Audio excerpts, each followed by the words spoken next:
বাংলাদেশৰ প্ৰাক্তন প্ৰধানমন্ত্ৰী খালেদা জিয়াৰ দেহাৱসান আজি পুৱা 6 বজাত বাংলাদেশৰ এভাৰ কেয়াৰ হস্পিটেলত মৃত্যুক সাৱটি লয় খালেদা জিয়াই। খালেদা জিয়া আছিল বাংলাদেশৰ প্ৰথমগৰাকী মহিলা প্ৰধানমন্ত্ৰী আৰু খালেদা জিয়াই 1991 চনৰ পৰা 1996 চন আৰু 2001 চনৰ পৰা 2005 চনলৈকে বাংলাদেশৰ প্ৰধানমন্ত্ৰীৰ দায়িত্বত আছিল।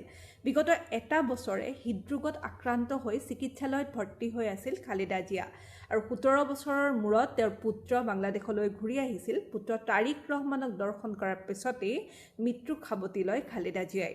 খালেদা জিয়া আছিল দুটা কাৰ্যকালৰ বাবে বাংলাদেশৰ প্ৰধানমন্ত্ৰী ৰূপে আৰু 2018 চনত জিয়া অনাথ আশ্ৰম ট্ৰাষ্টৰ কেলেংকাৰীৰ বাবে তেওঁক কাৰাদণ্ড বিহা হৈছিল যদিও পৰৱৰ্তী সময়ত তেওঁ স্বাস্থ্যজনিত কাৰণত মুকলি কৰি দিয়া হয় আৰু আজি সেইগৰাকী প্ৰধানমন্ত্ৰীৰ মৃত্যুক সাৱটি লয়।